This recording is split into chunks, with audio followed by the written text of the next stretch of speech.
ചരിത്രത്തിലെ ഏറ്റവും വലിയൊരു വിജയമാണ് തദ്ദേശ തിരഞ്ഞെടുപ്പിൽ UDF ഇപ്പോൾ നേടിയിരിക്കുന്നത്. 10 വർഷത്തോളമായി തുടരുന്ന ഭരണത്തിന് എതിരായ വികാരമാണെന്ന് മാത്രം കണ്ട് ഈ തോൽവിയെ എന്തായാലും വിലയിരുത്താൻ കഴിയില്ല.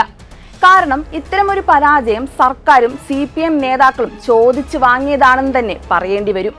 ഇനി തോൽവിയിലേക്ക് നയിച്ച കാര്യങ്ങൾ ഓരോന്നായി നമുക്ക് പരിശോധിക്കാം.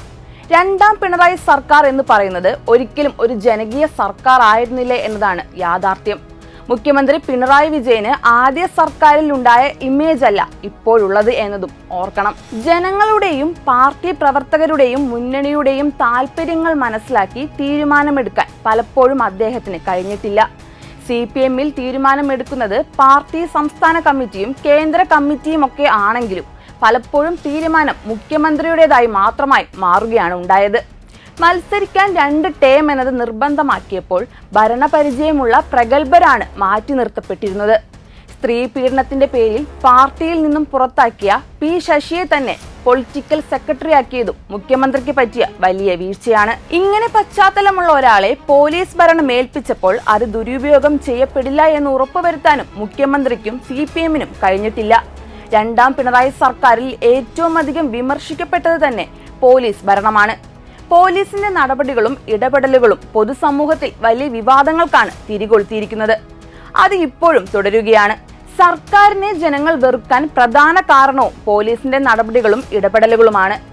പോലീസ് നിയമനങ്ങളിലും വലിയ പിഴവാണ് സർക്കാരിന് സംഭവിച്ചിരിക്കുന്നത്. മുഖ്യമന്ത്രി ക്രമസമാധാന ചുമതലയിൽ നിന്നും മാറ്റി നിർത്തിയ ADGP-യെ പോലീസ് ആസ്ഥാനത്ത് നിയമിച്ച് അധികാരങ്ങൾ വാരിക്കോരിക്കൊടുത്തത് മുതലുള്ള ശശിയുടെ ഇടപെടലുകൾ പലതും ദുരൂഹമാണ്.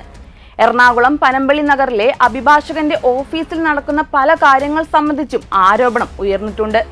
ഇതെല്ലാം തന്നെ മുഖ്യമന്ത്രിയുടെ പ്രഖ്യാപിത നിലപാടുകൾക്ക് എതിരാണ്. പാർട്ടി പ്രവർത്തകർക്കും അനുഭാവികൾക്കും സാധാരണക്കാർക്കുമല്ല മറ്റു പലർക്കുമാണ് പോലീസിന്റെ ഭാഗത്തു നിന്നും സഹായങ്ങൾ ലഭിക്കുന്നതെന്ന വിമർശനവും ഗൗരവമാണ്. രാഹുൽ മാങ്കൂട്ടത്തിനെതിരായി കേസെടുത്ത ഉടനെ അറസ്റ്റ് ചെയ്ത് നടപടി സ്വീകരിക്കുന്നതിന് പകരം പ്രതിക്ക് ഒളിവിൽ പോകാനുള്ള സാഹചര്യം ഒരുക്കിയതും തിരിച്ചടിയാണ്. സ്ത്രീ പീഡന കേസ് രാഷ്ട്രീയമായി ഉയർത്തിക്കൊണ്ടുവരാൻ തീരുമാനിച്ചാൽ അതിനനുസരിച്ചുള്ള നടപടിയാണ് ഉണ്ടാവേണ്ടത്. അതല്ലെങ്കിൽ ആ പണിക്ക് പോകാതിരിക്കുന്നതായിരിക്കും നല്ലത്. ഒരു MLA ഒളിവിൽ പോയിട്ട് പിടിക്കാൻ പറ്റാതിരുന്നത് തന്നെയാണ് ഈ കേസിൽ അദ്ദേഹത്തിന് പെട്ടെന്ന് ജാമ്യം ലഭിക്കാനും കാരണമായിരിക്കുന്നത്. പോലീസ് രാഹുൽ മാങ്കൂട്ടത്തിന് വേണ്ടി ഇരുട്ടിൽ തപ്പുമ്പോൾ തന്നെ അദ്ദേഹത്തെ പുറത്താക്കി ഗോളടിക്കാനുള്ള അവസരം കോൺഗ്രസിന് ഉണ്ടാക്കിക്കൊടുത്തതും പോലീസിനെ നിയന്ത്രിക്കുന്ന പൊളിറ്റിക്കൽ സെക്രട്ടറിയുടെ കഴിവുകേടാണ്. പൊളിറ്റിക്കൽ സെക്രട്ടറിയും മന്ത്രി AK ശശീന്ദ്രനും മുകേഷ് MLA-യും മുൻപ് സ്ത്രീ പീഡന വിഷയങ്ങളിൽ പെട്ടത് ചൂണ്ടിക്കാട്ടിയാണ് ഇത്തരം ആരോപണങ്ങളെ കോൺഗ്രസ് പ്രതിരോധിച്ചിരുന്നത്. മറ്റൊരു കാര്യം സർക്കാരിന്റെ പ്രവർത്തനങ്ങളാണ്. ഈ സർക്കാരിൽ എത്ര ജനപ്രിയരായ മന്ത്രിമാരുണ്ടെന്ന് ചോദിച്ചാൽ 1-2 പേരെ മാത്രം ചൂണ്ടിക്കാട്ടാൻ കഴിയുകയുള്ളൂ. തുടർഭരണം ലഭിച്ചതോടെ CPM നേതാക്കൾക്ക് ഉൾപ്പെടെ ഉണ്ടായ അഹങ്കാരവും ധിക്കാരപരമായ പെരുമാറ്റങ്ങളും എല്ലാം ജനങ്ങളുടെ മനസ്സിനെ ആഴത്തിലാണ് സ്വാധീനിച്ചിരിക്കുന്നത്. മര്യാദയ്ക്ക് കാര്യങ്ങൾ അവതരിപ്പിക്കാൻ കഴിയുന്നവരെ ചാനൽ ചർച്ചകളിൽ പങ്കെടുപ്പിക്കുന്ന കാര്യത്തിലും CPM നേതൃത്വത്തിന് വീഴ്ച പറ്റിയിട്ടുണ്ട്. പലപ്പോഴും ജനങ്ങൾക്ക് തന്നെ ദേഷ്യം തോന്നിപ്പോകുന്ന തരത്തിലുള്ള അഭിപ്രായങ്ങളാണ് ഇത്തരം ചർച്ചകളിൽ CPM പ്രതിനിധികൾ പറയാറുള്ളതെന്നതും പറയാതിരിക്കാൻ കഴിയില്ല. വെറും ന്യായീകരണ തൊഴിലാളികൾ എന്നതിനപ്പുറം വസ്തുനിഷ്ഠമായി എത്ര CPM നേതാക്കൾ ചർച്ചകളിൽ പങ്കെടുക്കാറുണ്ടെന്നത് CPM നേതൃത്വം പരിശോധിക്കുന്നത് നല്ലതാണ്. അഴിമതി വിരുദ്ധ പ്രതിച്ഛായയുള്ള നേതാവാണെങ്കിലും CPM സംസ്ഥാന സെക്രട്ടറി എന്ന രൂപത്തിലുള്ള MV ഗോവിന്ദൻ മാസ്റ്ററുടെ പ്രവർത്തനങ്ങളിലും വീഴ്ചയുണ്ട്. മന്ത്രിമാരെ പിടിച്ച് സംസ്ഥാന സെക്രട്ടേറിയറ്റിൽ ഉൾപ്പെടുത്തിയതും സെക്രട്ടേറിയറ്റിന്റെ പ്രവർത്തനങ്ങളെ ബാധിച്ചു എന്ന് വേണം കരുതാൻ.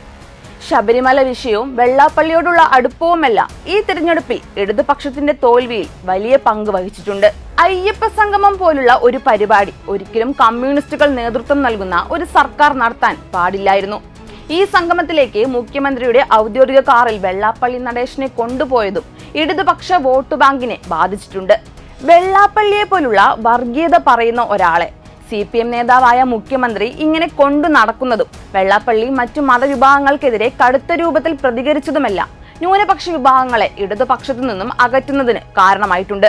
ശബരിമല സ്വർണ്ണക്കൊള്ള കേസിൽ ഉൾപ്പെട്ട് ജയിലിൽ കിടക്കുന്ന CPM നേതാക്കൾക്കെതിരെ നടപടി സ്വീകരിക്കാതിരുന്നതും ഈ കേസിലെ 1-ാം പ്രതിയായ ഉണ്ണികൃഷ്ണൻ പോറ്റി പോലീസ് ആസ്ഥാനത്ത് കടന്നുകയറി പൊന്നാട അണിയിച്ച് ആദരിച്ച IPS ഉദ്യോഗസ്ഥനെ തന്നെ ശബരിമല കോർഡിനേറ്റർ ആക്കിയതും ഉൾപ്പെടെ അയ്യപ്പ ഭക്തരുടെ രോക്ഷത്തിന് കാരണമായിട്ടുണ്ട്. ഈ IPS ഉദ്യോഗസ്ഥന് ഇങ്ങനെ ഒരു ചുമതല നൽകാൻ ഇടപെട്ടതും മുഖ്യമന്ത്രിയുടെ പൊളിറ്റിക്കൽ സെക്രട്ടറി തന്നെയാണ്. RSS അജണ്ട പഠിപ്പിക്കാനാണ് PM ശ്രീ പദ്ധതി എന്നത് ഇടതുപക്ഷം പറയുമ്പോൾ അതേ പദ്ധതി തന്നെ കേരളത്തിൽ നടപ്പാക്കാൻ ശ്രമിച്ചതും CPM MP ആയ ജോൺ ബ്രിട്ടാസ് തന്നെ ഇതിന് മധ്യസ്ഥത വഹിച്ചതും കൂടിയായപ്പോൾ ഒപ്പമുള്ളവരും ഇടതുപക്ഷത്തെ കൈവിടുന്ന സാഹചര്യമാണ് ഉണ്ടായത്. അതുകൊണ്ടാണ് CPM ശക്തി കേന്ദ്രമായ കൊല്ലം, കോഴിക്കോട് ജില്ലകളിൽ പോലും ഇങ്ങനെ ഒരു വിധി പ്രകടമായിരിക്കുന്നത്. മലബാറിലെ CPM കോട്ടകൾ പോലും കുലുങ്ങുന്ന കാഴ്ചയാണ് ഈ തിരഞ്ഞെടുപ്പിൽ ദൃശ്യമായിരിക്കുന്നത്.